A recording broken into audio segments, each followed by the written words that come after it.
Hello, welcome to cook it simple channel.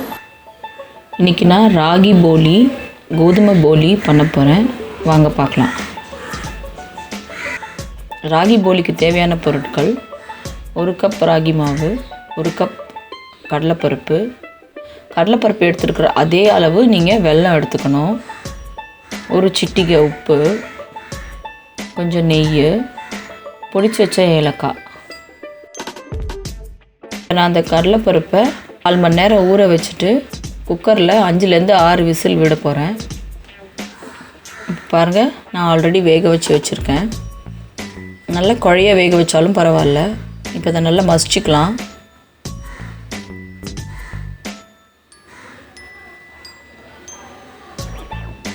இப்போ நான் இந்த மாதிரி மசிச்சு வச்சுருக்கேன். இப்போது இந்த வெல்லத்தை எடுத்து ஒரு பாத்திரத்தில் போட்டுக்கிறேன். இந்த வெல்லத்தில் மண் இருக்கும், அதனால் இது முழுகிற அளவுக்கு தண்ணி ஊற்றி நல்லா மிக்ஸ் பண்ணி ஃபஸ்ட் நாம் அதை வடிகட்டிக்கிறேன்.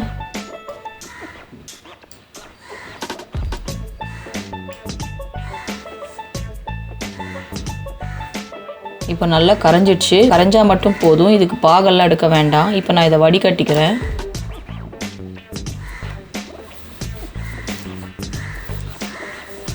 இதில் நிறைய மண்ணெல்லாம் இருக்கும் இல்லைங்களா, அதனால வடிகட்டிக்கலாம். இப்போ நீங்கள் நாட்டு சர்க்கரை எடுத்திங்கன்னா அப்படியே டைரெக்டாக போட்டுடலாம். இதில் நான் ஏலக்காய், பொடிச்சு வச்ச ஏலக்காவை போட்டு நல்லா மிக்ஸ் பண்ணிக்கிறேன். வடிகட்டி வச்சுருக்க வெல்லத்தையும் இதில் நான் போட்டுக்கிறேன். நல்லா வற்ற வச்சுருக்கேன்.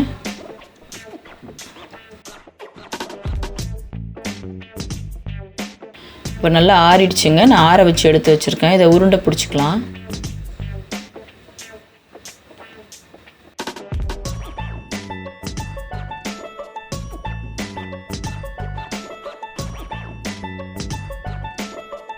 இப்போ பாருங்கள், இந்த மாதிரி நான் உருட்டி வச்சுருக்கேன். இதுதான் நம்ம ஸ்டஃபிங்க்கு யூஸ் பண்ணிக்க போகிறோம். 1 கப் ராகி மாவு 1 கப் எடுத்துருக்கேன் இல்லைங்களா, அதே அளவு தண்ணி எடுத்து ஊற்றிருக்கேன். ஃபஸ்ட் நம்ம இந்த ராகி மாவு டைரெக்டாக பிசைஞ்சால் உங்களுக்கு அந்த போலி பண்ண முடியாது. தண்ணியை நல்லா கொதிக்க வச்சுட்டு அதுக்கப்புறம் அந்த மாவை போட்டு நல்லா மிக்ஸ் பண்ணிக்கலாம்.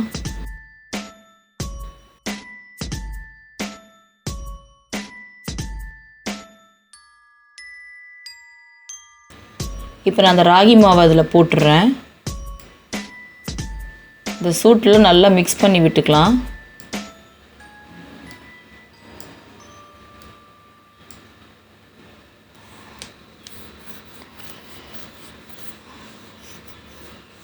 கட்டி எதுவும் இல்லாமல் நல்லா மிக்ஸ் பண்ணிக்கலாம். இந்த மாதிரி நான் பிசைஞ்சு வச்சுருக்கேங்க. ஆறின பிறகு எடுத்து போட்டுக்கலாம்.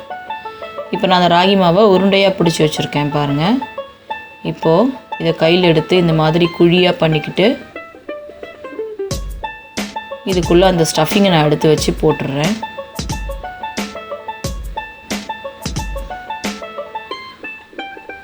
நல்லா இதை பிடிச்சிக்கலாம். பிடிச்சாதான் நல்லா உங்களுக்கு உருட்டும் பொழுது கரெக்டாக நிற்கும், ஸ்டஃபிங் வெளில வராமல் இருக்கும்.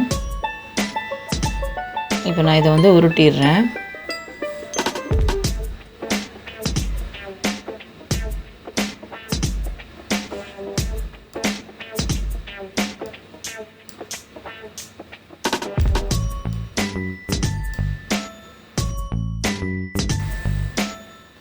பாருங்கள், நான் அந்த ராகி போலியை உருட்டி வச்சுருக்கேன். இப்போது அடுப்பு ஆன் பண்ணிவிட்டு நெய் போட்டுக்கிறேன். அதில் நெய் போட்டுட்ட பிறகு இந்த உருட்டி வச்சுருக்கிற இந்த போலியை நம்ம போட்டுடலாம்.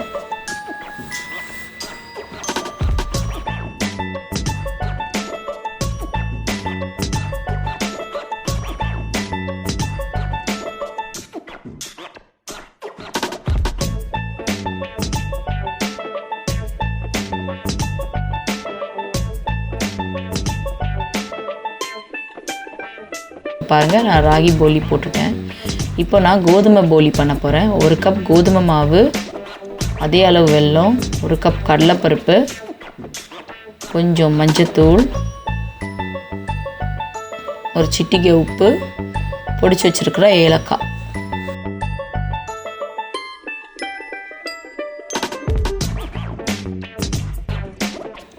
கடலைப்பருப்பு எடுத்துருக்குற அதே அளவு வெல்லத்தையும் எடுத்துக்கோங்க. அதே மாதிரி நம்ம இதுக்கு அந்த ஸ்டஃபிங் பண்ணி வச்சுருக்கோம் இல்லைங்களா, அதே நம்ம இதுக்கு யூஸ் பண்ணிக்கலாம். இப்போ நான் கோதுமை மாவை ஃபஸ்ட்டு பிசைஞ்சிடுறேன். 1 கப் கோதுமை மாவை பாத்திரத்தில் போட்டு அதில் வந்து இந்த மஞ்சத்தூள் அதுக்கப்புறம் உப்பு இதையும் போட்டுக்கலாம். இப்போது இதுக்கு தகுந்த தண்ணி ஊற்றி சப்பாத்தி மாவு பதத்துக்கு பிசைஞ்சிக்கலாம்.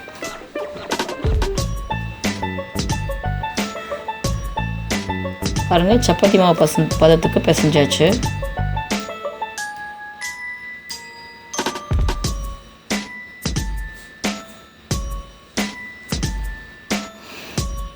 இப்போ இந்த மாவை வந்து ஸ்டஃபிங்கை வச்சு உருட்டிக்கலாம்.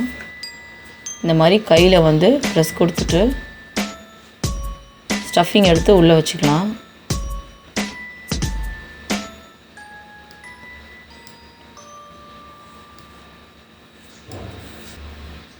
இப்போ நான் இது மேலே கொஞ்சோண்டு கோதுமை மாவு தூவிட்டு சப்பாத்தி மாதிரி உருட்டிக்கிறேன்.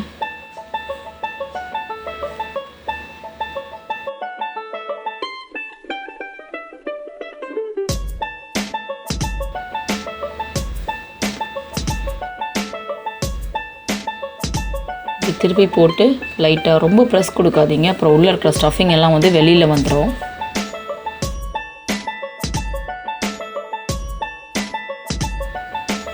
இப்போ பாருங்கள், நான் கோதுமை போலியை உருட்டி வச்சிட்டேன். கல் சூடானோடனே கொஞ்சம் நெய் விட்டுக்கிறேன்.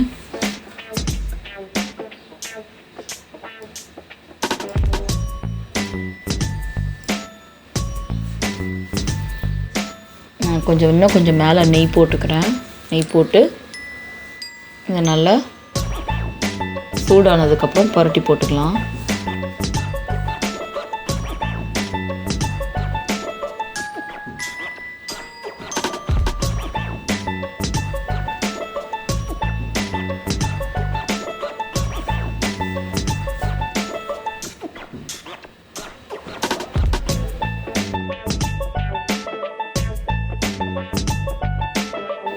ரெண்டு பக்கமும் இப்படி திருப்பி போட்டுக்கலாம். அப்போ தான் அது நல்லா வேகும்.